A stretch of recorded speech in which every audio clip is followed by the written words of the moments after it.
మరి ముఖ్యంగా ఈ దినం వాక్యాన్ని అందించడానికి మన మధ్యకు లక్ష్మణ సార్ గారు స్టూడెంట్స్ కౌన్సిలర్గా ఆయన ఈ పరిచర్యలో ఆయన ముందుకు కొనసాగుతూ ఉంటున్నారు. ఆయన ఈరోజు మన మధ్య ఉండడం చాలా సంతోషకరం. వాస్తవానికి 6:30 గంటలకు వర్తమానం అయిపోవాలి. అయితే సారు ఆలస్యంగా రావడం వలన మనం ఆలస్యంగా ప్రారంభించుకుంటున్నాం. సరే, అయినా సరే కరెక్ట్గా 30 నిమిషాలు వారు దైవ వర్తమానం అందిస్తారు. మనం శ్రద్ధగా విని దేవుని యొక్క దీవెనలు పొందుకుందాం. కొద్దిగా పిల్లల్ని కంట్రోల్ చేయండి మా, వాలంటరీగా కొంతమంది ఇదైపోయి ఎవరు మాట్లాడద్దు. మంచిది. ఈ సమయాన్ని మన మధ్యకు వచ్చినటువంటి లక్ష్మణ సార్ గారికి అప్పచెప్తా ఉంటాను.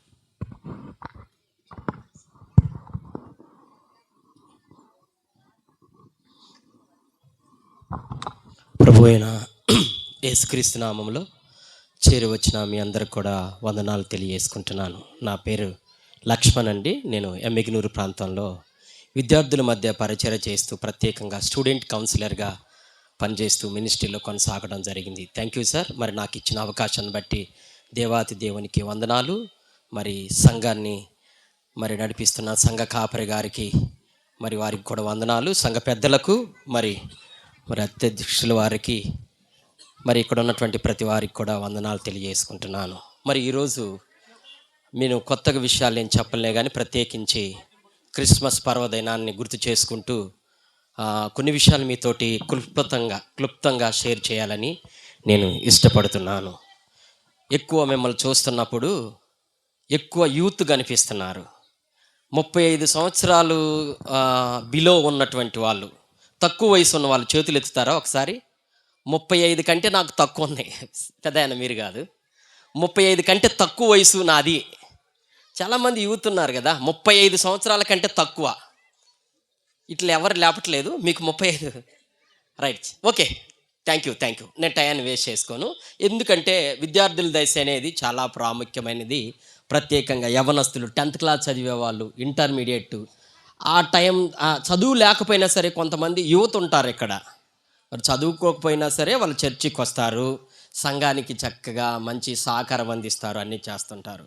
మంచిది. ఈరోజు నేను ఒక విషయాన్ని మీతో పంచుకోవాలనుకుంటున్నాను. ఒకరోజు ఏం జరిగిందంటే, ఒక ఆయన డిగ్రీ కంప్లీట్ చేసినాడు.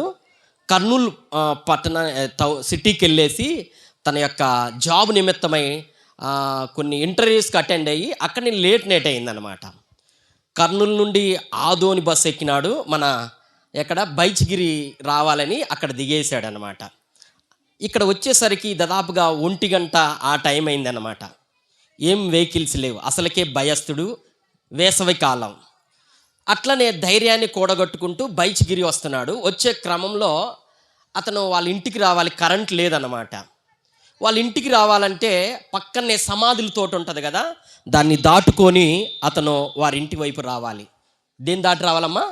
సమాధుల తోట.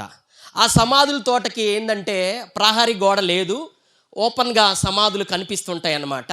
అసలుకే భయస్థుడు, భయపడుతూనే ముందుకి అడుగులేస్తున్నాడు. అడుగులేస్తున్న క్రమంలో సడన్గా ఒక దగ్గరికి రాగానే సమాధి మీద ఏదైతే చూడొద్దు అనుకున్నాడో అదే చూశాడు. ఏం చూశాడు తెలుసా? ఒక వ్యక్తి సమాధి మీద కూర్చొని ఉండడం చూశాడు. ఎక్కడ? సమాధి మీద.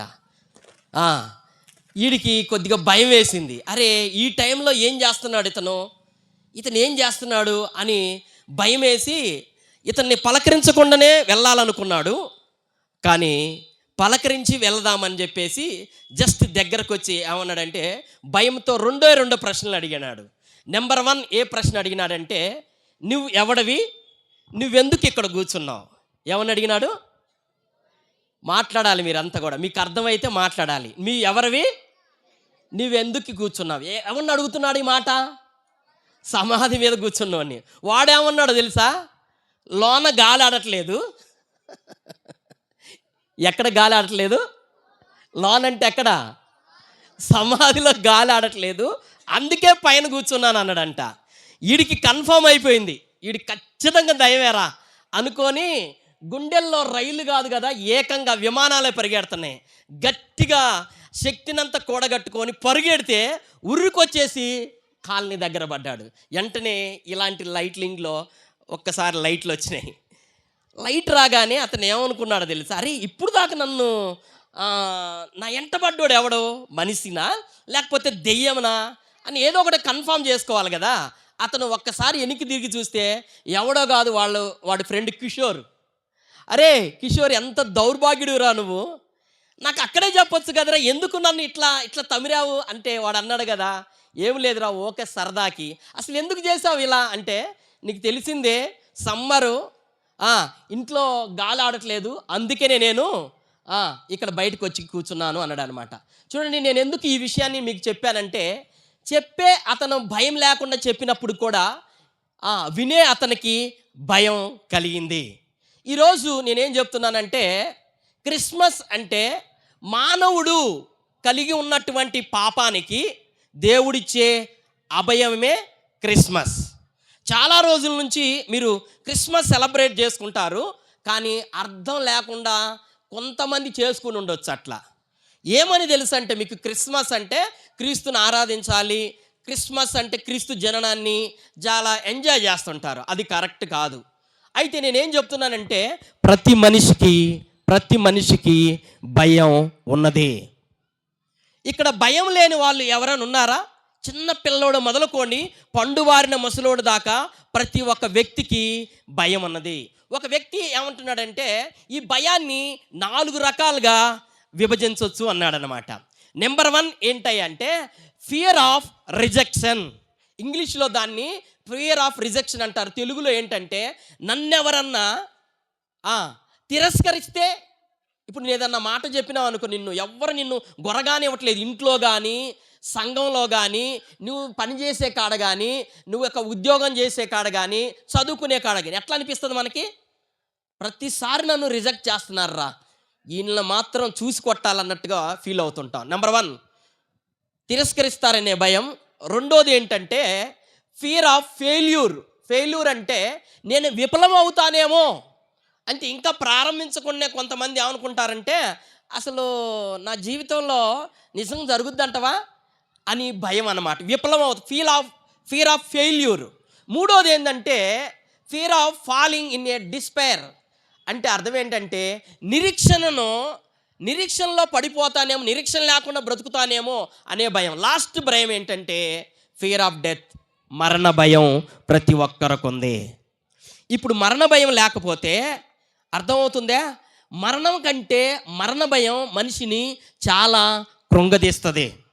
మీరు ఎవరైనా సరే, నేను ఒక ప్రయాణం చేస్తున్నప్పుడు, నాయనా నువ్వు వెళ్తున్నప్పుడు నీకు యాక్సిడెంట్ అవుతుంది అని నన్ను అంటే నేను బయలుదేరను. కానీ అంత మాత్రమే కాదు, ఈ యొక్క భయం గురించి బైబిల్ ఏం చెప్తుందో చూసే ప్రయత్నం చేద్దాం. అందరికీ తెలిసిందే, పరిశుద్ధ గ్రంథం నుండి ఓపెన్ చేయండి. పరిశుద్ధ గ్రంథం నుండి లూకాసు వార్త 2వ అధ్యాయము, లూకాసు వార్త 2వ అధ్యాయము 10వ వచనం ఓపెన్ చేయండి మీ బైబిల్ని. అయితే ఆ దూత, భయపడకుడి, ఇదిగో ప్రజలందరికీ కలుగబోవు మహా సంతోషకరమైన సువర్తమానము నేను మీకు తెలియజేస్తున్నాను. ఆగండి, ఫస్ట్ పార్ట్ని కంప్లీట్ చేద్దాం. గొర్రెలు, కాపర్లు ఏం చేస్తున్నారంటే, గొర్రెలు కాసుకుంటూ చలికి ఆ మందల్ని కాస్తూ చలిమంటకాడ ఉన్నప్పుడు ఒక దూత ప్రకాశంగానే, ఒక వెలుగు చూడగానే వాళ్ళకి భయం పుట్టింది. గుర్తుపెట్టుకోండి, అలాంటి భయములు ఉన్న వారిని ఏమంటున్నారంటే భయపడకుడి అని చెప్తున్నాడు. భయం అంటే ఏంటో తెలుసా? భయం ఎందువల్ల వస్తుందో తెలుసా? భయం పాపం వలన వస్తుంది భయం. ఇది కారణం ఏంటో తెలుసా? మీరు చాలామంది దేన్ని తొలగిపోయి ముందుకెళ్ళిపోతారు తెలుసా? పాపం గురించి ఆలోచించకుండానే, అర్థం చేసుకోకుండానే మీరు అన్ని విషయాలు జరిగిస్తూ ఉంటారన్నమాట. ఈ భయం కానీ, పాపం వలన వచ్చేటువంటి పర్యవసానాలు ఏంటంటే భయం, అపరాధ భావం, ఒంటరితనం, అసంతృప్తి. అర్థమవుతుందా? ఇంకా చెప్పాలంటే డిప్రెషన్, నిరాశ లేకుండా బ్రతకటం, ఇవన్నీ కూడా పాపం వలన కలుగుతున్నవే. ఒక మాట చెప్పాలి పాపం గురించి. పాపం అంటే ఏమంటారు బ్రదర్ అనగానే ప్రతి ఒక్కరు కూడా ఏం చెప్తారు తెలుసా? వ్యభిచారం చేయొద్దు, దొంగతనం చేయొద్దు, తాగొద్దు, అర్థమవుతుంది, బూతులు తిట్టొద్దు. ఇదన్నీ ఎలాంటి వాడంటే నర్సరీ పిల్లలను అడిగితే చెప్పినట్టు అనమాట. అలాంటిది అది పాపమే. పాపం అంటే ఏంటో తెలుసా? దేవుణ్ణి తక్కువ చేసి, అర్థమవుతుందా, సృష్టికర్తని తక్కువ చేసి నిన్ను నువ్వు హెచ్చించుకోవడమే అన్ని పాపాల యొక్క సారాంశం. ఇంకా చెప్పాలంటే నీ సొంత మార్గాన్ని కోరుకోవడం, ఎన్నుకోవడం, అది పాపం. ఈ పాపం అనేది మనిషికి ఏమాత్రం కూడా మేలు చేయదో. ఈ పాపం నీకొక్కడే కాదు, పుట్టిన పిల్లోడి నుండి, పుట్టినప్పటి నుంచే మనిషిని వెళ్తుంది పాపం. ఆదాము నుండి వచ్చినటువంటి ఈ పాపం వలన వ్యక్తి ఎక్కడికి వెళ్తున్నాడో తెలుసా? నరకానికి పోయే ప్రమాదం ఉంది. చాలామంది మార్పు చెందాలి అనుకుంటారు, కానీ మార్పు చెందడానికి అవకాశం ఇవ్వరు. మీకు ఒక ప్రశ్న అడుగుతా నేను. ఒకవేళ మనందరం ఏదో ఒక రోజు చచ్చిపోతాం, అవునా కాదా? కానీ ఎంతమంది చనిపోయిన తర్వాత నేను పరలోక రాజ్యంలో యేసయ్య దగ్గర ఉంటానని అభయం మీకు ఎంతమందికి ఉన్నది? ఆ మాట అడిగితే చెప్పలేరు చాలామంది. ఒక ఆయన అడిగినాను, ఒక అబ్బాయిని, బాబు నీకు పెళ్ళయిందే అన్న పెళ్ళి కాలేదన్నా అన్నాడు. ఎందుకు? పెళ్ళి కాలేదు కాబట్టి. మిమ్మల్ని ఎవరన్నా అడిగితే దగ్గరకు వచ్చేసి, అమ్మా నువ్వు రక్షింపబడ్డావా అంటే ఏమంటారంటే, రక్షణ సార్, బాప్తీసం ఇంకా తీసుకోలేదు సార్, మొన్న ఇట్లా అంటారన్నమా. అంటే మనకి క్లారిటీ లేదు.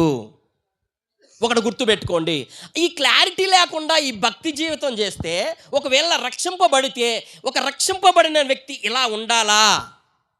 ఒకసారి ప్రశ్న వేసుకోవాలి. ఒక మాట చెప్పేసి నేను తొందరగా నా టైంలోనే ముగించడానికి నేను ప్రయత్నం చేస్తాను. ఈ భయం గురించి చెప్పాను. మార్పు కూడా చాలా ప్రాముఖ్యమైనది. ఒక అతను వాళ్ళ నాన్న వాళ్ళు సింగరేణి ఉంటుంది కదా, బొగ్గు గనులు, దాంట్లో అలాంటి పని చేసేటువంటి వాళ్ళు. చిన్నప్పుడే అమ్మా నా మాట అర్థమవుతుందిగా, ఎవ్వరు కూడా మాట్లాడకూడదు. ఎస్, అతను ఎలాంటి కుటుంబంలో పుట్టాడంటే, వాళ్ళ నాన్నోళ్ళు బొగ్గు గనులో పనిచేసేవాళ్ళు. చిన్నప్పుడే నల్లగా ఉండడం వల్ల చాలా డిసప్పాయింట్స్లో ఉండేవాడు. అరే నా శరీరం ఏంది ఎట్లా ఉంది, నేను ఎందుకు ఎట్లా పుట్టినాను, నా ముఖం చూస్తే చాలామంది ఇష్టపడట్లేదు అని బాధపడుతుండేవాడు. ఏ రకంగా అయినా సరే నా ముఖానికి ప్లాస్టిక్ సర్జరీ చేసుకోవాలి అనుకున్నాడు. సర్జరీ చేసుకున్నాడు. ఆయన మంచి పాటలు రాస్తాడు, పాటలు పాడతాడు, డ్యాన్స్ కూడా వేస్తాడు. ప్రపంచంలో చాలా మంచి ఫేమస్ అయినాడు. ఆయన ఎవరు చెప్తారండి? Michael Jackson. Michael Jackson. మీకు అర్థం కాకపోయినా సరే నేను అర్థమైన రీతిలో చెప్తాను. ఈ మైకేల్ జాక్సన్ ఏమైనాడంటే, చాలా చూడండి, చిన్నతనంలోనే చాలా హార్డ్ వర్క్ చేసినాడు. 13 గ్రామీ అవార్డ్స్ వచ్చినాయి. 2006లో అతనికి మోస్ట్ పాపులర్ ఎంటర్టైన్ అనేటువంటి టైటిల్ వచ్చింది ఆయనకి. అంటే చాలామందిని నవ్విస్తాడండి, అలరిస్తాడండి బాగా అనుకొని ఆయనకి టైటిల్ ఇచ్చినారు. అంతవరకు బాగానే ఉంది. అయితే ఏం జరిగిందంటే, ఒకరోజు 25 సంవత్సరాల ఏజ్లో తన బాల్కనీ నుండి బయటకు వచ్చి అమెరికాలో చూస్తే ఎంతోమంది పేదవాళ్ళు చలికి వణుకుతున్నారన్నమాట. వణుకుతూ దుప్పట్లు లేక, ఆహారం లేక అట్లా ఉంటున్నప్పుడు వాళ్ళని చూశాడు మైకేల్ జాక్సన్. చూసి ఏమన్నాడంటే, అరే అమెరికా లాంటి దేశంలోనే ఇంతమంది పేదవాళ్ళు ఉన్నారు, ఇంతమంది ఆహారం కోసం ఎదురు చూస్తున్నారు, వీళ్ళకి ఏదో ఒకటి చెయ్యాలి అనుకున్నాడు. మంచిది కాదా? మీరు రెస్పాండ్ అవ్వాలి. ఇక్కడ మీరు వినేటట్లయితే నాతో రెస్పాండ్ అవ్వాలి. తమ్ముడు, చెల్లి, అక్క, అన్న, నేను ఒక మాట చెప్తున్నాను. అమెరికా లాంటి దేశంలో ఎలా ఉందని మంచి చేయాలనుకొని దీన్ని ఖచ్చితంగా నా దేశాన్ని మార్చాలి అనుకున్నాడు. ఎట్లా మారుస్తావు బాయ్? ఎట్లా మారుస్తావు? ఎందుకు మారవను? నేను చక్కగా పాటలు రాసి పాడి డ్యాన్స్ చేస్తే కోట్ల రూపాయలు వస్తాయి, దాంతో మార్చేస్తాను అనుకున్నాడు. మార్చేస్తానని ఒక పాట రాస్తున్నాడు. ఆ పాట ఏంటో తెలుసా? I want to change the world అంటే మొట్టమొదటి లైన్ రాశాడు. ఏమన్నా తెలుసా? నేను ప్రపంచాన్ని మార్చాలి అనుకొని. రెండో లైన్ రావడం లేదు. పాటకి పల్లవి తర్వాత చరణం ఉంటుంది కదా, గుర్తు రావట్లేదు మనోడికి.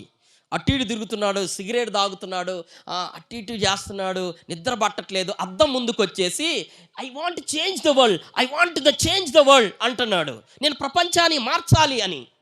అప్పుడు అతనికి తన యొక్క బొమ్మ, తన యొక్క అద్దం ముందున్నటువంటి అతనే గుర్తొచ్చేసి ఇట్లా తన వైపు చూడగానే ఇట్లా ఒకసారి ఆలోచించాడు. వెంటనే పాట రాస్తున్నాడు 2వ లైను.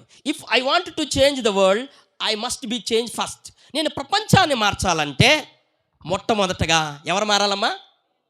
నేను మారాలి అని చాలా ప్రయత్నాలు చేశాడు. తాను ఎక్కువ రోజులు బ్రతికితే ప్రపంచాన్ని మార్చొచ్చు అని చెప్పేసి ఏం చేశాడు తెలుసా? తాను ఆస్ట్రేలియా నుండి, అమెరికా నుంచి, టాప్ మోస్ట్ యూనివర్సిటీ నుంచి టాప్ మోస్ట్ డాక్టర్స్ని తెచ్చుకున్నాడు. ఎందుకో తెలుసా? జబ్బు అయితే వెంటనే ఇంజెక్షన్ ఇచ్చేసి తన క్యూర్ చేయడానికి. అంత మాత్రమే కాదు, తన జిమ్ని తన పర్యవేక్షించడానికి దాదాపు 12 మంది జిమ్ ట్రైనర్స్ పెట్టుకున్నాడు. తను తినే ఫుడ్ నుండి ప్రతి ఒక్కటి కూడా ల్యాబొరేటరీలో పరీక్షించిన తర్వాతే తన బల్ల మీదకి వస్తుంది. అంత బాగానే ఉంది. మీరు నేను నిద్ర వస్తే చక్కగా మంచం మీద బాగా ఆగి పండుకుంటాం, ఆయన అట్లా పండుకోడు. ఆక్సిజన్ నింపినటువంటి ఒక ఛాంబర్ ఉంటుంది, దాన్ని రీఆర్బరిక్ ఆక్సిజన్ ఛాంబర్. లైఫ్ స్పాన్ ఎక్కువ పెంచుకోవడానికి దాంట్లోనే పండుకొని ఉంటాడనమాట. ఎందుకు? ఎక్కువ రోజులు బతకడానికి. ఒకవేళ కిడ్నీ పాడైందనుకో, లివర్ దెబ్బతిన్నదనుకో, గుండెకి కొద్దిగా ప్రాబ్లం అయిందనుకో, వాళ్ళ దానం చేయడానికి అవయవాలు దానం చేసే దానకర్తలను కూడా ఆయన రెడీగా పెట్టుకున్నాడు. అంత బాగానే ఉంది. కానీ 150 సంవత్సరాలు బ్రతకాలని తన డబ్బుతోటి, పలుకుబడితోటి అంత ప్రణాళికలు రెడీ చేసుకున్నాడు. కానీ ఒకరోజు ఒక సాడ్ న్యూస్ వచ్చింది. 2009 జూన్ 25న Michael Jackson is no more. Michael Jackson అనే వ్యక్తి చచ్చిపోయాడండి. అయ్యో చచ్చిపోయాడా, ఏమైంది అని చూస్తే డాక్టర్లకి పిచ్చి పట్టేటువంటి విషయాలు బయట తెలిసినాయి. ఏంటో తెలుసా? మల్టిపుల్ ఆర్గాన్స్ ఒకేసారి డ్యామేజ్ అయి చచ్చిపోయాడు దెబ్బకి. నేనేం చెప్తున్నాను సహోదరులారా, మరణానికి ఏజ్ లిమిట్ లేదు, మరణానికి పేదదానికి తేడా లేదు, మరణానికి నీ తలాంతులు టాలెంట్స్తో పని లేదు, జాబుతో అంతకంటే పని లేదు. కానీ మరణానికి ఉన్నది ఒకటే, పాపం చేసావు అంతే, నువ్వు ఎక్కువ రోజు చచ్చిపోతావు. ఏం తెలిసిందో కదా ఆయన ద్వారాగా? ఆయన ఎక్కువ ఆల్కహాల్ ఎడిక్ట్ అయిపోయి డ్రగ్స్ తీసుకునేవాడు, చిన్న పిల్లల్ని శారీరకంగా వాడుకునేవాడు. ఈ రీతికి చాలా, ఈ వ్యసనం లేదు అనుకోకూడదు ఆయనలో. ఇప్పుడు చెప్పండి ఫ్రెండ్స్, 25 సంవత్సరాల కుర్రోడు, ఎంతో డబ్బు ఉంది, ప్రపంచాన్ని మార్చాలనుకున్నాడు. కానీ తను మారాడా? తన మార్పు చెందకుండానే చచ్చిపోయాడు. నరకానికి పోయే ప్రమాదం ఉంది. అయితే నేను ఈ పాయింట్కి వచ్చే పాయింట్ ఏంటో తెలుసా? నరకం ఉన్నదనేది వాస్తవం ఫ్రెండ్స్. ఇంకొక మాట చెప్పని, ఈ పాపం అనేది మనిషిని ఎలా తీసుకెళ్తుందంటే ఒంటరితనాన్ని మిగులుస్తుంది. మీకు చాలామంది ఒంటరిగానే జీవిస్తుంటారు. ఒంటరితనం అంటే ఏదో తల్లిదండ్రులు లేకపోవడమో, లేకపోతే ఫ్రెండ్స్ లేకపోవడమో, లేకపోతే సంఘస్థులు లేకపోవడమో కాదు. ఒంటరితనం అంటే అందరూ ఉంటారు కానీ లోన బాధ, ఆ బాధని తొలగించలేము. మదర్ తెరీసా గారు ఒక మాట అంటుంది, ప్రపంచంలో జబ్బు లేనిటువంటి, మందు లేని జబ్బులు చాలా ఉన్నాయి. దాంట్లో ఒంటరితనం అనేది చాలా జబ్బు లేని మందు. కానీ దీనికి ఒక విరుగుడు ఉంది, అదే ప్రేమ, అదే యేసయ్య ప్రేమ. ఆ ప్రేమను గురించి నేను చెప్పేసి నేను ముగిస్తాను. ఇందాక నేను ఎందుకు మైకేల్ జాక్సన్ విషయాల్లో కొద్ది టైం తీసుకొని మీకు చెప్పడానికి ఇష్టపడ్డాను తెలుసా? మనలో కూడా చాలామంది మార్పు చెందాలి అనుకుంటారు. ఈ క్రిస్మస్ నుంచి కాకపోతే నెక్స్ట్ న్యూ ఇయర్ నుంచి నేను చాలా బాగుండాలి అనుకుంటారు. కానీ డ్యామేజ్ జరగాల్సింది జరుగుతూనే ఉంటుంది. ఎందుకో తెలుసా? నీ హృదయం అనేది ఆల్రెడీ పాడైపోయింది. ఈ యొక్క పాపం వలన ఎలాంటి ఫలితం ఉంటుందంటే, ఈ పాప ఫలితం అనేది ఎయిడ్స్ వ్యాధి కంటే, కరోనా వ్యాధి కంటే, క్యాన్సర్ కంటే చాలా ఘోరమైన ఫలితాలు ఇస్తుంది. జ్ఞాపకం చేసుకోండి. ఇంకా చెప్పాలంటే ఈ పాపాన్ని మీరు ప్రాక్టీస్ చేసి, అంటే కానుకలు ఇవ్వటం, చర్చికి రావటం, సందాలు ఇవ్వటం, మంచి పనులు చేయడం, అర్థమవుతుందా? వీటి వల్ల ప్రార్థన, ఉపవాసం, తీర్థయాత్రలో, దీనివల్ల ఎవ్వడు కూడా పరలోక రాజ్యంలోకి వెళ్ళలేడు. మరి ఎలా వెళ్తాడు? ఏంటి రెమెడీ? దాని విషయాలు కూడా నేను చెప్పి ముగింపు ప్రయత్నం చేస్తాను. నేనేం చెప్తున్నా తెలుసా? మనిషిగా జీవించట్లేదు, ప్రేమ తక్కువైపోతుంది. ఇప్పుడు దాకా విద్యార్థుల గురించి మాట్లాడారు బ్రదర్, మా గురించి కూడా కొద్దిగా అట్లా చెప్పరాదు? చెప్తాను. సగటున ఉన్నటువంటి వాళ్ళు చాలామంది కుటుంబాల్లో ఏం జరుగుతుందంటే, ఒక ఫిలిప్పైన్స్ అనే దేశంలో 2 భార్యాభర్తలు టీవీ సీరియల్స్కి బాగా ఇష్టపడి చూస్తారు అన్నమాట. మన వాళ్ళకి కూడా బాగా తెలుసు టీవీ సీరియల్. సాయంత్రం 7 గంటలు రాగానే ఏమొస్తుందండి? దీప కార్తీక దీపం. దాంట్లో ఒక ఆమె ఉంటుంది పాపం, దీప ఏడిస్తే మనం కూడా ఏడుస్తాం. ఏమైందమ్మా నీకు? ఏమి లేదు, దీప ఏడుస్తుంది. దీప చస్తే నువ్వు చేస్తావా? చాలామంది, మీరు కాదు, దీపాన్ని పెట్టుకొని ఉంటారు. అయితే వీళ్ళు ఏం చేశారంటే ఆఫీస్ నుంచి వచ్చినారు, వచ్చేసి ఏం చేస్తున్నారంటే స్నాక్స్ తీసుకొని సీరియల్ చూస్తున్నారు. భర్తకు కూడా అలవాటు చేసింది పాపం. ఈడు కూడా తక్కువడా, మేము మాత్రమే తక్కువ కాదు, దేన్ని ఎడిక్ట్ అయినా కూడా ఇద్దరు ఈక్వలే. అయితే ఇద్దరు చూస్తున్నారు, పాప ఏడిసింది. వాళ్ళ చిన్న పాప ఉంది, పాప ఉయ్యాల్లో ఏడుస్తుంది. ఉయ్యాల్లో ఏడవగానే ఇతను ఏమన్నాడంటే వాళ్ళ భార్యతోటి, ఏమే పాప ఏడుస్తుంది పోయి చూడిపో అనగానే ఇట్లా చూసింది ఉరిమి. నేను ఒక్కడానికైనా కూతురు, నీకు కాదా, పోయి నువ్వు కూడా చూడొచ్చు అన్నట్టుగా చూసి వాడికి అర్థమైంది. వెళ్ళింది, పడుకో పడుకో అని జో కొట్టేసి వచ్చేసి మళ్ళా చక్కగా సీరియల్ చూస్తుంది. సీరియల్ చాలా ఇంట్రెస్ట్గా జరుగుతుంది. మళ్ళీ ఏడ్చింది పాప. పాప ఎందుకు ఏడుస్తుందండి? పాలు ఆకలయ్యో లేకపోతే కంఫర్ట్గా లేకపోయినప్పుడు పాప ఏడుస్తుంది కదా. వెంటనే మళ్ళీ అన్నాడు, ఏమే చెప్పేది నీకు కాదా, మాడిచిన ముఖం దానా అని తిట్టినాడు. అయినా పర్లేదు, కోపం వచ్చి మళ్ళీ గట్టిగా కొట్టేసి వచ్చేసి జో కొట్టేసేసి మళ్ళీ సీరియల్ చూస్తుంది. మూడోసారి మళ్ళీ ఎడవగానే ఈయనకి బాగా కోపం వచ్చి ఏమనంటే, నిన్ను మామూలుగా కాదు అసలు, నిన్ను పిల్లని అక్కడ వేసి నువ్వు సీరియల్ చూస్తున్నావు, ఈడేం చేస్తున్నాడు మళ్ళీ చూస్తున్నావు అనగానే వెళ్ళినది. మళ్ళా ఆమె చేయాల్సిన పని చేసి వచ్చింది, చక్కగా మళ్ళీ సీరియల్ చూస్తుంది. అయిపోయింది, సీరియల్ అయింది, భోజనం చేస్తున్నారు. ఇద్దరు చేస్తున్నప్పుడు భర్తకి జ్ఞాపకం వచ్చింది.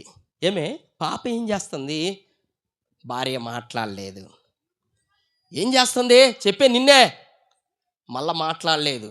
గట్టిగా, ఏం నేను చెబుతుంటే నువ్వు ఏం మాట్లాడవు, పాప ఏం చేస్తుంది అంటే వెంటనే ఒక్కసారిగా కోపాన్నంతా తెంచుకొని వెళ్ళి చూడుపా అనగానే వెళ్ళి పోయి అన్నం తినుంటుండే చూస్తే పిల్ల ఉయ్యాల్లో చచ్చిపోయి ఉంది. పిల్లల్ని గొంతు బీసుకొచ్చేసి సీరియల్ చూస్తుంది. నేను పిట్ట కథలు చెప్పట్లేదు ఫ్రెండ్స్. ఒక వ్యక్తిని, ఒక విషయాన్ని, ఒక్కొక్కరికి ఒక్కొక్క ఎడిక్షన్ ఉంటుంది. ఒక్కొక్క ఏజ్ని బట్టి ఒక్కొక్కరు ఎడిక్ట్ అయిపోతుంటారు. స్టూడెంట్స్ దేనికి ఎడిక్ట్ అయిపోతారో మనకు తెలుసు. స్టూడెంట్ అయిన వాళ్ళకి మొబైల్స్, చాటింగ్, అర్థమవుతుందా, నేమ్ కోసం, ఫేమ్ కోసం. మధ్యకారోళ్ళు దేనికి ఎడిక్ట్ అయిపోతారో తెలుసా? మంచి డబ్బు సంపాదించాలి, డబ్బేదా ధ్యేయం, కుటుంబాలు ఎట్లయినా పర్లేదు. ఇవన్నీ ఎందుకు ఎందుకు ఎందుకు అవుతుందో తెలుసా? పాపం వలన కలుగుతున్నటువంటి పర్యవసానం ఫ్రెండ్స్. ఇంకా 2 నిమిషాల్లో నేను చెప్పేసి నేను ముగించే ప్రయత్నం చేస్తాను. రైట్, నాకు టైంని కరెక్ట్గా 30 మినిట్స్లో నేను క్లోజ్ చేస్తాను. ఒక విషయాన్ని మీతో చెప్పాలి. సరే, పాపం అన్నది వాస్తవేనండి. మరి దానికి రెమెడీ ఏమైనా ఉందంటే ఖచ్చితంగా దానికి విరుగుడు ఉంది. అందుకే ఆయన చెప్తున్నాడు, భయంలో ఉన్నావా, ఒంటరితనంలో ఉన్నావా, అపరాధ భావంతో ఉన్నావా, నిరాశలో ఉన్నావా, అసంతృప్తిలో ఉన్నావా? అసంతృప్తి గురించి చెప్పాలి. సంతృప్తి అంటే అర్థం ఏంటంటే, జనరల్గా చాలామంది సంతృప్తి లేని, ఎంత తాగినా, ఎంత తిన్నా, ఎంత పండగ చేసినా సంతృప్తి ఉండదండి. నేను చెప్తాం కాదు, వాక్యంలో ఉన్నది. ఏమన్నా తెలుసా? మీరు బట్టలు కట్టుకుంటున్నారు కానీ చలి తగ్గట్లేదు. మీరు బాగా తింటున్నారు కానీ ఆకలి తీరటం లేదు. ఎందుకో తెలుసా? తాగాల్సింది తాగడం లేదు, తినాల్సింది తినడం లేదు అని వాక్యం గురించి ఆయన చెబుతున్నట్టు మనం వాక్యంలో చూస్తుంటాం. వాక్యంలో ఒక స్పష్టతగా ఒకటి ఉంది. దేవుడు లోకమును ఎంతో ప్రేమించను, కాగా తన అద్వితీయ కుమారునిగా పుట్టిన వాని యందు విశ్వాసం ఉంచు ప్రతి వాడును నశింపక నిత్య జీవం అనుగ్రహించును పొందినట్లు ఆయన అనుగ్రహించబడెను. నిత్య జీవం దేవుడిచ్చే. మీరు అనుకుంటారు కదా, క్రిస్మస్కి దేవుడు నాకు ఒక గిఫ్ట్ ఇస్తే బాగుండు కదా అనుకుంటారు. దేవుడిచ్చే గిఫ్ట్ ఏంటో తెలుసా? నిత్య జీవం. క్రిస్మస్లో మనిషికి కావాల్సింది ఏంటో తెలుసా? అమ్మా నీకు అర్థం కాకపోవచ్చు ఇప్పుడు, అయ్యా నాకేంటయ్యా, ఎప్పుడో ఆదివారం చర్చికి వస్తానయ్యా, నేను పొలం పనులు చేసుకుంటాను, అయినా నీకోసమే. ఒక ఫ్యాక్ట్ చెప్పనా? దేవుడు నిన్ను ఎంతగా ప్రేమిస్తున్నాడో. చాలా బాగుంది. బాధ ఏంటో తెలుసా? అయ్యా నన్ను పట్టించుకోరా ఎవరో, ఎందుకో తెలుసా? నాది ఒక్క కుటుంబమేనయ్యా, తిన్నారని ఎవరు పలకరించరయ్యా, ఎందుకంటే నేను విలువలేని వ్యక్తినయ్యా. అయ్యా ఎవరు కూడా ఆదరించరయ్యా, ఎందుకంటే నా మాటలు సరిగ్గా రావయ్యా. ఎవరు ప్రేమించరయ్యా, ఎందుకంటే నేను అందంగా లేనయ్యా. ఎవరు కూడా నన్ను దానికి పిలవరా, ఎందుకంటే నాకు పొలం కానీ ఇలాంటివి లేవయ్యా. నేను ఒక మాట చెప్తున్నాను. బాగేనండి, ఈ ఒక్క మాట బాగేనండి. దేవుడు నిన్ను ఎలా చూస్తున్నాడంటే, దేవుడు నిన్ను ఎలా చూస్తే, ఈ ప్రపంచం మీద అందరూ ఎంతోమంది కుమారులు కుమార్తెలు ఉన్నప్పుడు కూడా దేవుడిని ఒక్కదానివే తనకు కుమార్తెగా చూస్తున్నాడు దేవుడు. గుర్తుపెట్టుకోండి మీరు. అరే నేనేంటి, నన్ను ఒక్కదాన్నే కుమార్తె అంటున్నాడేంటి దేవుడు? ఎస్ ఎస్ ఎందుకో తెలుసా? నీకు ఈ ప్రపంచం వాల్యూ ఇవ్వకపోయినా పర్లేదు, అంటే విలువ ఇవ్వట్లేదు, ప్రేమించట్లేదు, సరిగ్గా నీకు రెస్పెక్ట్ చేయట్లేదు, అయినా పర్లేదు. దేవుడు ఏమంటున్నాడు తెలుసా? నేను నిన్ను చాలా ప్రత్యేకమైన వ్యక్తిగా తయారు చేశాను. నువ్వు ఎంత ప్రత్యేకమైన వ్యక్తివో తెలుసా? నీకున్నటువంటి కనుబొమ్మలు ఈ ప్రపంచంలో ఏ ఒక్కడ కూడా ఒకలాగా ఉండదు. మీరు అనుకుంటారు కదా, సార్ ఐబ్రోస్ అందరు కూడా ఒకలాగానే ఉంటాయి కదా సార్, అది ఎట్లా? అది శాస్త్రవేత్తలకు తెలుస్తుంటుంది. నీకున్నటువంటి వేలు ముద్దరు ప్రపంచంలో ఏ ఒక్కరికి కూడా ఒకటిగా ఉండదు. ఉంటుందండి? ఇద్దరు కవల పిల్లలను తీసుకోండి, ఒకే ఏలు ముద్ర కలిగి ఉండదు. నీ బాడీ నుండి వచ్చే స్మెల్, అంటే శరీరం నుండి వచ్చే వాసన, ఏం వాసన వస్తుంది? ఏం వాసన చెప్పరు, చెమట వాసనే కదా. చెమటే. కానీ కుక్కలకు తెలుస్తుంది క్రిమినల్ ఎట్లా పట్టుకోవాలని వాసన బట్టి. ఇంత ప్రత్యేకంగా నేను ఎందుకు సృష్టించాడు తెలుసా? ఇంకొక విషయం, గుడ్ న్యూస్ ఏంటో తెలుసా? నీ పాపం వలన ఎప్పుడు కూడా అనంతుడైనటువంటి ఆ దేవుని ఎప్పుడు కూడా చేరుకోవు, చాలా గ్యాప్ ఏర్పడింది. అందుకే దేవుడే మనిషిగా, దేవుడే వచ్చేసి ఏమంటున్నా తెలుసా? ఎలా వచ్చి ఎందుకు వచ్చినాడో ఆ మాట వినండి బాగా. హలో బ్రదర్, ఈ మాట బాగేనండి. ఆయన వచ్చింది నీ ఒక్కదాని కోసమే. ఈ ప్రపంచంలో ఎవ్వరు లేకుండా నువ్వు ఒక్కదానివే ఉన్నా సరే, నీ ఒక్కదాని కోసమైనా వచ్చేవాడు. వచ్చింది కూడా అదే ఆయన. ఇదేంది బ్రదర్ కొత్త మాట చెబుతున్నా? బైబిల్లో లేని మాట చెప్పట్లేదు. ఎందుకో తెలుసా? నీ ఒక్కదాని పాపం, నీ ఒక్కడి పాపం ఆ పరిశుద్ధుడైనటువంటి సృష్టికర్త యొక్క మరణాన్ని డిమాండ్ చేసింది. ఆయనే వచ్చి గనక సిలువలో రక్తం గార్చకపోతే నీకు నాకు ఎట్టి పరిస్థితుల్లో నిరీక్షణ ఉండేది కాదు. మీరు అనుకోవచ్చు, రేపుడికి ఒక అమ్మ, చిన్న పాప వచ్చేసి వాళ్ళ అమ్మ దగ్గరకు వచ్చేసి, అమ్మ ఏ వయసులో ఉన్నోళ్ళు చచ్చిపోతారే అని వాళ్ళ అమ్మని అడిగిందంట. వాళ్ళ అమ్మ అంద కదా, ఈ పాపకేంటి ఇలాంటి ఆలోచనలు వస్తున్నాయి అని. నాకు తెలియదు పాప, వెళ్ళేసి సమాధుల తోటకి వెళ్ళి చూసుకోపో అనగానే అక్కడికి వెళ్ళి చూస్తే, మన అబ్రాం తాతను పెట్టినాం కదా, అక్కడికి వెళ్ళి చూసుకోపో అని చూస్తే, అప్పుడే పుట్టినటువంటి పసిపిల్లోడు సమాధి నుండి పండువారిన ముసలోడు దాకా ప్రతి ఒక్కరికి సమాధి ఉంది. గడిచిపోయిన అనా ఈ మాట చెప్పడానికి అంత దూరం వచ్చిన, గడిచిపోయిన ప్రతి సెకండ్ నువ్వు మరణానికి దగ్గర పడుతున్నావు. మరణం అనేది తథ్యం. మరి మరణిస్తే ఏమవుతుంది? అందరు చచ్చిపోతున్నారు, నేను చచ్చిపోతున్నాను. అదే నీవు పప్పులో కాలేసి. మరణం తర్వాత జీవితం ఉన్నది, అది వాస్తవం, బైబిల్ చెప్తుంది. ఇంకా చెప్పాలంటే పాపం వలన నరకం వస్తుంది, గుర్తుపెట్టుకోండి. నాలాంటి నేను అంతకుముందు హైదరాబాద్లో ఇంజనీరింగ్ కాలేజీలో 7 సంవత్సరాలు అసిస్టెంట్ ప్రొఫెసర్గా వర్క్ చేశాను. నేను స్టూడెంట్స్తో మాట్లాడడం నాకు బాగా ఇష్టం. ఈసీ డిపార్ట్మెంట్లో పనిచేస్తున్నప్పుడు నాలాంటి ప్రొఫెసర్ని ఒక స్టూడెంట్ వచ్చేసి, సార్ చెప్పు సార్, నాకు ఒక డౌట్ ఉంది సార్. ఏంటి సార్? నరకం అంటే ఏంటో చెప్తారా సార్? ఏమరా నీకు నరకం కావాలా? మీ ఊరు వెళ్ళిరా, ఇంటికి వెళ్ళా సార్. ఏం చేస్తారు? మా అమ్మ నాన్నలు ఇద్దరు పనికి పోతారు సార్. ఎవరుంటారు? ముసలి వాళ్ళు కానీ గర్భిణీ స్త్రీలు కానీ వాళ్ళు ఉంటారు సార్. వాళ్ళు మా చుట్టుపక్కల కూడా అంత లేరులే. అట్లయితే ఇంట్లోకి వెళ్ళాను సార్. తలుపు వేసుకున్నాను సార్. వేసుకున్నావా? వేసుకున్నా సార్. స్టవ్ దగ్గరికి వెళ్ళాను సార్. లైటర్ వెలిగించినా సార్. ఏం సార్ పాలు కాగబెట్టాలా? పాలు కాదులే, ఏం నీళ్ళు కాగబెట్టాలా?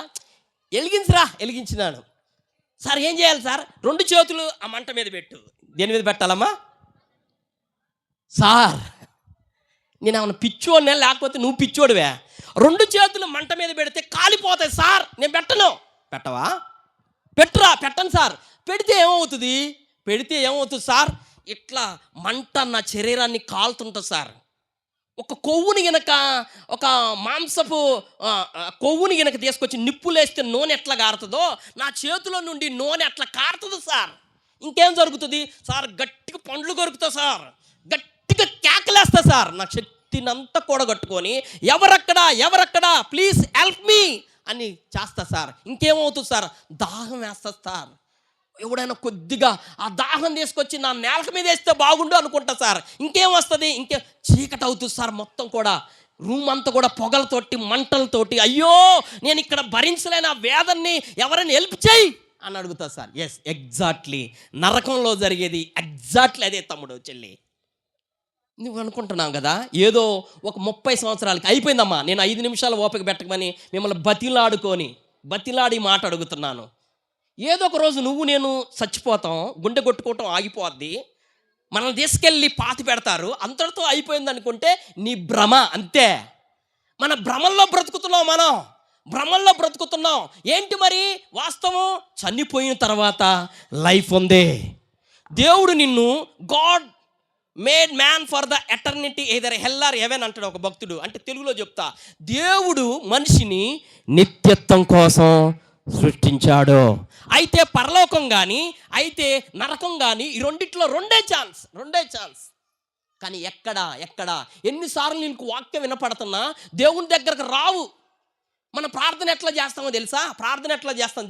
ప్రభు నేను పాపం చేశాను, క్షమించు సహాయం ఏం సహాయం చేస్తాడు దేవుడు నీకు నాకు?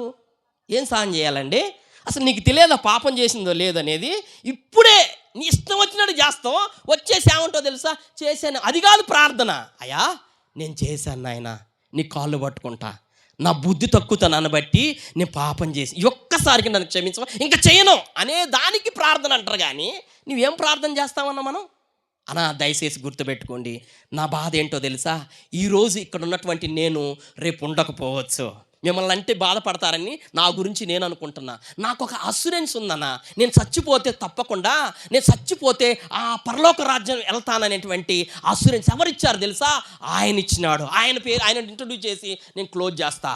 ఆయన ఒక మారుమూల గ్రామంలో ఒక కూలి పని చేసుకునే సామాన్య స్త్రీకి పుట్టింది ఒక ఊరు, పెరిగింది ఇంకొక ఊరు. ఆయన ఈ భూమి మీద 33.5 సంవత్సరాలు బ్రతికితే 30 సంవత్సరాలు ఒక వడ్రంగివాణి దుకాణంలో పనిచేశాడు. 3 సంవత్సరాలు సంచార ప్రచారకునిగా ఉన్నాడు. ఎప్పుడు ఒక కళాశాలకు వెళ్ళలేదు, ఒక కార్యాలయాన్ని స్థాపించలేదు. తన జన్మించినటువంటి స్థలం నుంచి 299 మైళ్ళ దూరం కంటే ఎక్కువ దూరం కూడా ప్రయాణం చేయలేదు. ఆయన చదువుకోలేదు, కలం బట్టి కవిత్వాలు పాటలు కూడా రాయలేదు ఆయన. అయితే చాలా చిన్నతనంలోనే ఆయనకు శత్రువులు తయారయ్యారు. చంపాలని ప్రయత్నం చేసినారు. ఇంకొక మాట చెప్పని, ఆయనకి ఊరిలో సొంత ఇల్లు లేదు, ఊరు బయట ఆయనకి పొలం కూడా లేదు. ఎందుకు చంపాలనుకున్నారయ్య అంటే, ఒకరోజు ఒక పుట్టుగుడ్డోడు వచ్చి అయ్యా నాకు కొద్ది కళ్ళు కానరావయ్యా, నాకు కళ్ళు ఇస్తావా అనగానే ఆయన నోటి నుండి ఉమ్ము తీసి బురదని ఇట్లా తీసుకొచ్చి కళ్ళకు రాసి వెళ్ళి కోనేట్లో కడుక్కోపో అనగానే కళ్ళు వచ్చినాయి. ఈ రకంగా జనాలందరూ కూడా అతన్ని వెంబడ రావడము ఆ అధికారులకి నచ్చలేదు. చంపాలని ప్లాన్ చేసుకొని 2 దొంగల మధ్యలో పెట్టుకొని ఆయనకి సిలవ వేసి చంపారు. చచ్చిపోయేటప్పుడు ఒక దొంగ ఏం చేశాడు తెలుసా? ఈడు ఇంకా చచ్చాడా లేదని ఒక పెద్ద బల్లెం తీసుకొని వచ్చేసి ఆ యొక్క గుండెకి ఇట్లా కుచ్చుతున్నప్పుడు ఇక్కడ గుండె దగ్గర ఒక సంచి లాంటిది ఈ సైజులో ఒకటి ఉంటుంది అన్నమాట, దాన్ని పెరికార్డియం అంటారన్నమాట. దాని నుండి రక్తం నీళ్లు బయటకు వచ్చినాయి. ఆ దేశం ఆచారం ప్రకారంగా చనిపోతే ఒక వ్యక్తి ముందుగానే సమాధిని తొలిపించుకోవాలి. కానీ సమాధి తొలిపించుకోవడానికి కూడా ఆయనకి స్తోమత లేక పరిస్థితి. వేరే వాళ్ళు ఎవరో అరువు తెచ్చుకున్న సమాధిలో ఉంచున్నారు. ఆయన తిరిగి 3వ రోజు లేచినాడు. ఆయనే ప్రభు అయిన యేసుక్రీస్తు ప్రభువారు. ఆయన ఎందుకోసం వచ్చినాడో చెప్పినాను నీకు, నీ సమస్య ఏంటో చెప్పినాను, నీకు సొల్యూషన్ ఏంటో కూడా చెప్తున్నాను.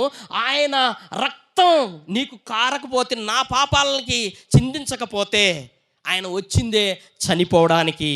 God become a man become a servant become a criminal అంటే ఆయన చేయడం వల్ల క్రిమినల్ బోన్లో ఉండలేదు. సాక్షాత్ ఈ న్యాయాధిపతులందరూ కూడా ఎవరు పనికిరారు ఆయన దెబ్బకి. కానీ ఆయన ఒక దోషిగా నీ కోసమే ఆయన ఆ యొక్క బోన్లో నిలబడ్డాడు. చనిపోయి తిరిగి లేచాడు.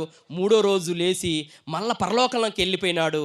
శిష్యులు కనపడకి ముందు తర్వాత పరలోకంలోకి వెళ్ళేసి మళ్ళీ తిరిగి రాబోతున్నాడు. ఆయన గనక నువ్వు వేడుకుంటే ఆయన రెడీగా ఉంటున్నాడు. ఇదంతా చెప్పిన తర్వాత అయిపోయింది. నాది 2 నిమిషాలే. అన్నయ్య గారిని అడుగుతున్నాను. అయితే మెంటల్ హాస్పిటల్ ఎర్రగడ్డ లాంటి దాంట్లో ఒక వ్యక్తి మెంటల్ వచ్చింది అనుకో, వాళ్ళ కుటుంబీకులు తీసుకొచ్చేసి జాయిన్ చేస్తారు. అయ్యా వీడికి కొద్ది మెంటల్ వచ్చినాయి, ఆయన ఎట్లా పడితే అట్లా మమ్మల్ని కొడుతున్నాడు, అసలు ఎట్లా చేస్తున్నాడు అనగానే ఏం చేస్తారో తెలుసా? వాడికి కొన్ని రోజులు ట్రీట్మెంట్ చేస్తారు. ఏమిస్తారు? మంచి ఫుడ్ పెడతారు, ఇంజక్షన్లు కూడా వేస్తారు. ఎందుకు చెప్పరు? మెంటల్ తగ్గాలి. వాడిని మెంటల్ ఒక 6 నెలలు ట్రీట్మెంట్ ఇచ్చిన తర్వాత ఇలాంటి ఒక రూమ్లో తీసుకెళ్ళేసి ఒక బట్ట ఇస్తారనమాట. ఒక బట్ట ఇచ్చేసి ఇంత టేబుల్ మీద ఒక వాటర్ బబుల్ పెడతారు. మనం ట్యాప్ ఇట్లా ఓపెన్ చేసుకొని తాగుతాం కదా నీళ్ళు, అట్లనే అట్లా ఓపెన్ చేయగానే కింద నీళ్లు గారుతున్నాయి అన్నమాట. నీళ్ళు అట్లా బొట్లు కింద పడుతున్నాయి. అతనికి బట్టిచ్చేసి వెళ్ళేసి తూడమనగానే అతను లోనికి ఎంటర్ అవగానే ఏం చేయాలండి? ఏం చేయాలి చెప్పరు? ఆ రూమ్ తూడవాలా, లేకపోతే ఇక్కడ కారుతున్నటువంటి నీళ్ళను బంద్ చేయాలా? నీళ్ళను బంద్ చేయాలి అనే వాళ్ళు చేతులు ఎత్తండి. Yes, exactly, you are right. నీళ్ళను బంద్ చేయకుండా అతను వెనక ఇట్లా బట్ట పెట్టుకో తుడుస్తున్నాడు అనుకో, ఓహో నీకు మెంటల్ తగ్గలేదురా బాబు, ఇంకొక 6 నెలలు నీకు గ్రేస్ పీరియడ్ ఉందని తీసుకెళ్తారు. ఇక్కడ ఉన్న వాళ్ళందరూ కూడా చేసేది అదే. నిన్ను ఏది డిస్టర్బ్ చేస్తుందో నీకు బాగా తెలుసు, అంతే.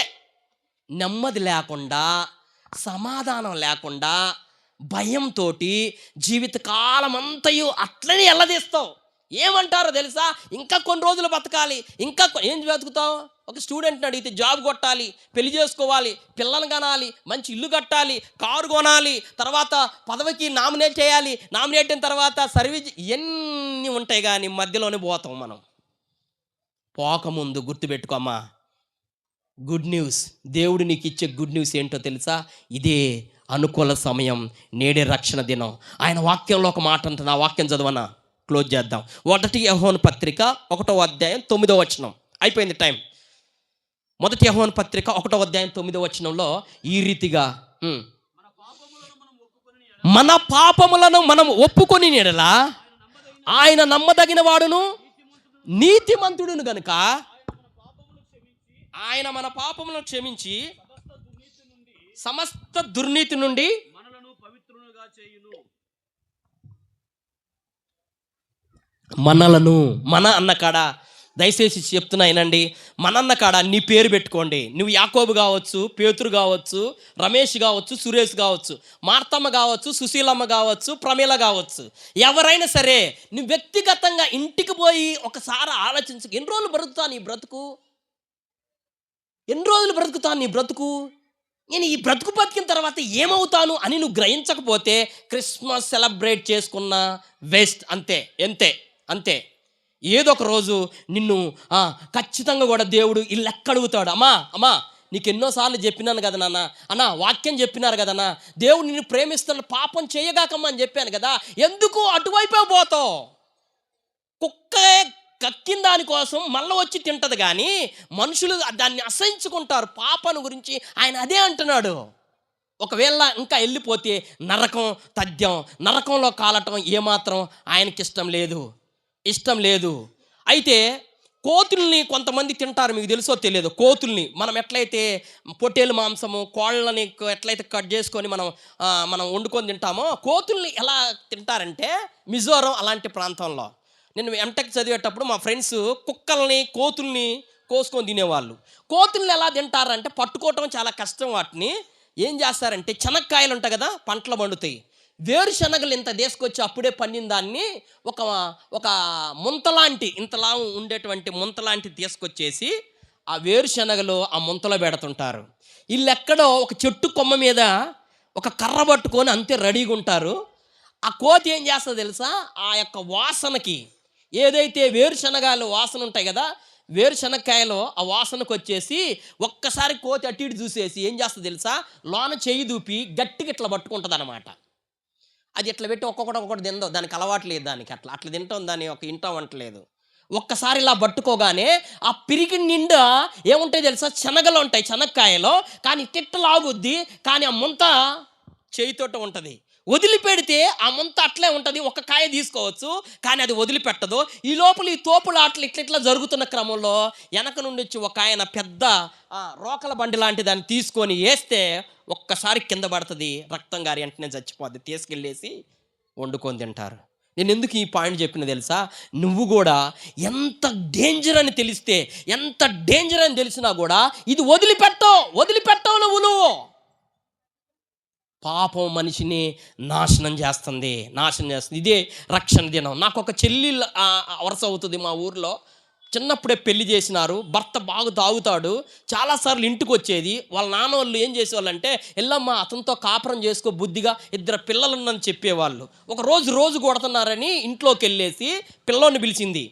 తన 4 సంవత్సరాల పిల్లోని పిలిచి, అరే 20 రూపాయల నోటు ఇచ్చేసి 15 రూపాయలకి కిరోసిన్ కొనక్కరా, 5 రూపాయలు నీకు ఇష్టం వచ్చింది ఏదన్నా కొనుక్కో నువ్వు తినడానికి ఏదన్నా అనగానే వాడు అనుకున్నాడుగా, మా అమ్మ ఇప్పుడు దాకా ₹2 ఇచ్చేది ఒక్కసారిగా 5 రూపాయలు ఇచ్చిందని చెప్పేసి వెంటనే పోయి కిరోసిన్ కొనుక్కొచ్చి ఇచ్చినాడు. కిరోసిన్ కొనుక్కొచ్చి ఇవ్వగానే ఏం చేసింది తెలుసా, తలుపేసుకొని భర్తను బెదిరించాలని క్యాప్ ఓపెన్ చేసి ఒక్కసారిగా అట్లా పోసుకొని నిప్పంటించుకుంది. మంటలు వస్తున్నాయి కదా, తట్టుకోలేదు కదా, ఒకసారి గడిని అట్లా పక్కన పెట్టేసి తీసి వెంటనే అయ్యో తీయండి అంటే వాళ్ళు వచ్చేసరికి సగం గాలింది. బట్టలు తీసుకొచ్చి వేసినారు, ఏమని చేసినా కూడా సగం గాలింది. వెంటనే హాస్పిటల్ తీసుకెళ్ళారు. అంబులెన్స్లో ఉన్న బట్టలన్నీ తీసేసి అరిటాకులు కప్పి ఏసీ రూమ్లో పడుకోబెట్టినారు. ట్రీట్మెంట్ స్టార్ట్ చేసినారు. 2 రోజులు ట్రీట్మెంట్ జరుగుతూనే ఉంది. 3వ రోజు నుంచి ఆమెకి నొప్పులు స్టార్ట్ అయినాయి. ఎంత నొప్పులో తెలుసా, అయ్యో నేను తట్టుకోలేను, అయ్యో ఎంత మత్తు ఇంజక్షన్ వేసినా కూడా తట్టలేదు. 3-4 రోజుల నుండి దాని నుండి చీములాగా బయటికి రావటం, ఆ కురుపును చూసిన తర్వాత ఒక మాంసాన్ని కాల్చితే ఎంత ఘోరంగా ఉంటుందో బాడీ అంతా అట తయారైంది. ఓ అని అరిసి 12 రోజులు, 12వ రోజు చచ్చిపోయింది. 12 రోజులే ఆ కాలిన మంటల నొప్పులు తట్టుకోలేకపోతే యుగాలు ఎట్లా తట్టుకుంటావు నువ్వు? యుగాలు ఎట్లా తట్టుకుంటావు? కళ్ళు మూసుకొని చిన్న ప్రార్థన చేసి అయ్యగారికి మౌతిస్తా. కళ్ళు మూసుకొని చిన్న ప్రార్థన చేస్తా. నేను ఇప్పుడు దాకా దేవుడు నీతో మాట్లాడుతూ వచ్చినాడు. అన్నా ప్లీజ్ నీకు దండం పెట్టి చెప్తున్నాను, నన్ను ఏమనుకున్నా పర్లేదు, దేవుడు నీకు చాలా సమీపంగా ఉన్నాడన్నా, చాలా ఓర్చుకుంటున్నాడన్నా. అన్నా నీకోసమే వచ్చినాడన్నా ఆయన, ఈ సువార్త నీకోసమేనన్నా. అన్నా అక్క చెల్లి నీవెవరమన్నా కావచ్చు, యువతమన్నా కావచ్చు, మధ్య వయస్కులు అయినా కావచ్చు, నీ పాపం చెడ్డది, నీ పాపం వల్ల నీకు నరకం వస్తుంది. ఆ నరక యాతనను భరించకూడదనే ఆయన దేవుడే భరించడానికి ఆయన వచ్చి సిలువలో యాగమైనాడు. కొరడాలతో కొట్టించుకున్నాడు. ఆయన ముఖం మీద ఉమ్మీసుకున్నాడు. నాగల చాలువలలే ఆయన బాడీ అంతా కూడా దున్నబడింది. అది నీ కోసమే. నీ పేరు ఏదైనా కావచ్చు, నువ్వు పడుకోవడం, కూర్చోవడం, లేవటం, బజార్కి వెళ్ళటం, పనికి వెళ్ళటం, స్కూల్కి వెళ్ళటం, కాలేజీకి వెళ్ళటం, జాబ్ చేసుకోవడం, అంత చూస్తున్నాడు ఆయన, అంత చూస్తున్నాడు. నువ్వు మాత్రం వేదన మిగులుస్తున్నావు. ఇప్పుడు కాదులే అని హృదయాన్ని అట్లే మూసి పట్టుకుంటున్నావు. ఆయనకు తెలుసు ఈరోజు దాటితే ఎంత ఘోరం జరుగుతుందో. యవనస్తులారా బాగా గమనించండి. నీవు పొందుకునే ఆనందం సెల్ ఫోన్లో, లవర్లోనో, డబ్బులోనో, మందులోనో, కిక్కులోనో, మత్తులోనో లేదు. అది ఆయన కాడ సేద తీర్చే దానిలో ఉంది. తమ్ముడు నిన్ను అడుగుతున్నాడు, ఈరోజు నీ పేరు పెట్టి పిలుస్తున్నాడు దేవుడు. అయ్యా నీ కోసమే చనిపోవడానికి వచ్చినాను నేను. నా ముఖం మీద ఉమ్మేస్తున్నావు నువ్వు, కాలుతో తన్నుతున్నావు నువ్వు. వద్దు, నేను నిన్ను రక్షించడానికి వచ్చినాను. నీ శిక్షణ నా మీద వేసుకుంటాను. నీ హృదయం ఇస్తావా? ఎవరైతే ప్రభువా నా పాపం చాలా ఘోరమైంది తండ్రి, అయ్యా దానికి విరుగుడు నీ రక్తమే నాయన, దేవా నన్ను క్షమించు ప్రభువా అని అంటారో వాళ్ళు ఒక్కసారి చేతులు ఎత్తుతారా? నీకు వరచు ప్రార్థన చేస్తా. బలవంతం ఏం లేదు. దేవుడు పరిశుద్ధాత్ముడు నిన్ను ప్రేరేపిస్తుంటే, ఇన్ని మాటలు మార్పులో నీకు జరగకపోతే నువ్వే అకౌంటబుల్. వాక్యంలో ఉంది, ఏ గ్రామంలో అయితే సువార్త వినరో అక్కడ నీ పాదధూళి దులిపిరా, అంత్యకాలమందు ఆ ధూళి సాక్ష్యం చెప్తుందంట. అన్న మనము నరకాన్ని పోవద్దు, మన కుటుంబాలు యాతనలో ఉండొద్దు. ఎన్నో క్రిస్మస్ సెలబ్రేట్ చేసుకుంటున్నాం.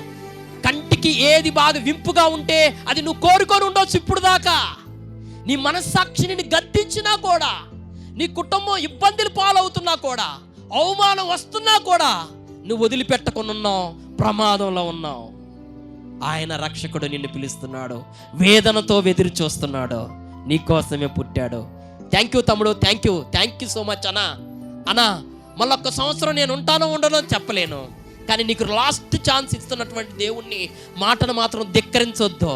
ఒకవేళ రక్షింపబడితే, అయ్యా నా బ్రతుకు మారు మనసు తగిన ఫలాలు లేవు నాయన, ప్రేమ లేదు, సాత్వికం తగ్గింపు లేదు, విశ్వాసం లేదు నాయన, నిజమైన శిష్యుడిగా ఉండలేకపోతున్నాను, ఎవరేం చెప్పుకుంటున్నారు నాకెందుకులే అనుకున్నాను. కానీ నాయన నేను బొందలో పోకముందు నాయన నేను సరి చేసుకుంటాను, హెల్ప్ చేయి.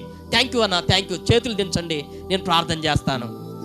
ప్రేమ కలిగిన తండ్రి, మీ అతి శ్రేష్టమైన నామను బట్టి వందనాలు.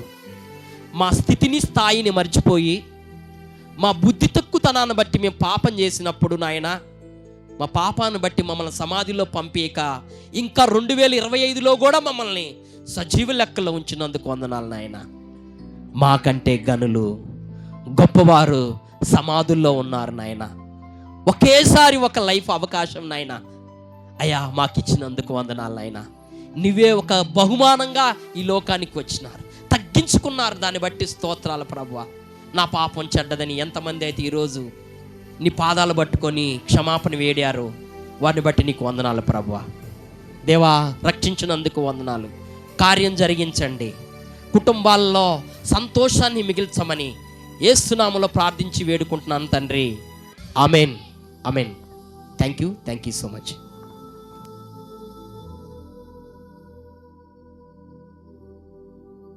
మంచిది. సమయంలో అందరూ లేచి నిలబడదాం. క్యాండిల్స్ త్వరగా పంచండి. మీరు ఎక్కడు పిల్లలు ఏం పట్టించుకోవట్లేదు.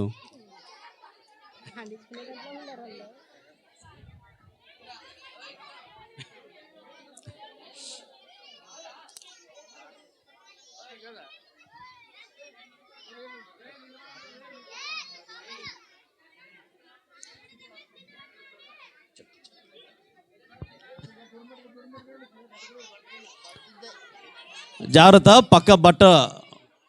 పక్క వారు బట్టల మీద వేయొద్దు, దయచేసి మీ బట్టల మీద కూడా వేసుకోవద్దు, జాగ్రత్త పట్టుకోండి.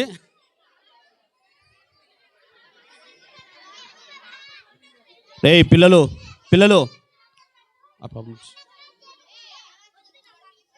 ఒక్కోటి పట్టుకో చాలు. వీళ్ళకి ఈరా, పెద్దలకి ఈరా, ఇవ్వండి, ఇక్కడ ఇవ్వండి. అయిపోయినా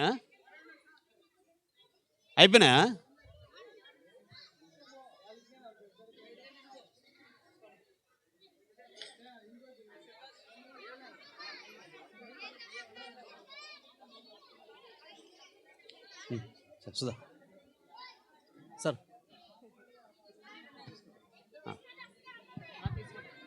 అట్లే ఉంది. సరే, అందరూ అలాగే ఉన్నట్లు కళ్ళు మూసుకోండి, జాగ్రత్త పట్టుకోనండి. ఈ సమయంలో సుధాకర్ మన మధ్యన ఉన్నారు, ప్రార్థన చేస్తారు. ఆ తర్వాత మన కేక్ కటింగ్ కూడా చేద్దామండి. అందరూ ఇట్లా పైకి ఎత్తి పట్టుకుంటారా? అందరూ పైకి ఎత్తి పట్టుకోనండి. ఈ సమయంలో ప్రార్థన చేసుకుందాం.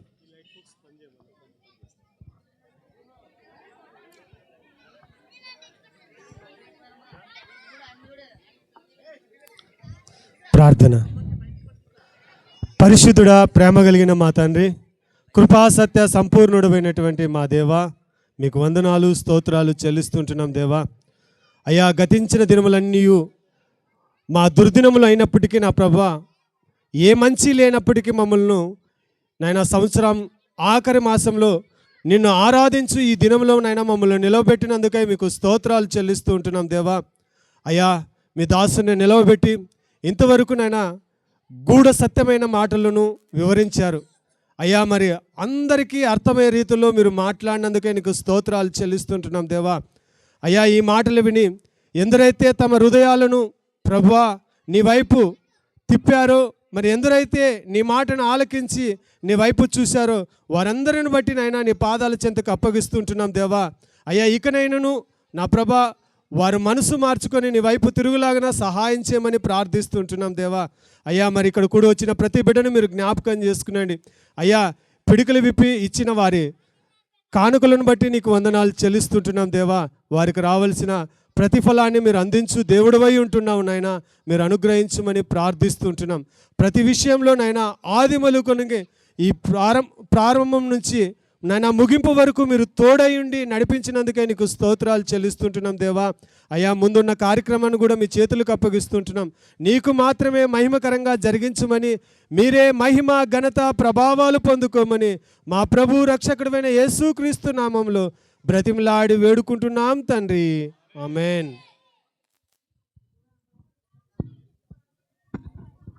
వెలిగించామంటే వాస్తవానికి ఒకరు అంటించుకున్న తర్వాత పక్క వాళ్ళు ఆ కొవ్వొత్తితో లేదా క్యాండిల్తో పక్క వాళ్ళు కొవ్వొత్తిని వెలిగించాలి. దాని అర్థం ఏంటంటే యేసుక్రీస్తు ప్రభులు వారు ఈ లోకంలోకి ఎందుకు వచ్చాడంటే మనకు వెలిగివ్వడానికి, మనల్ని వెలిగించాడు ఆయన.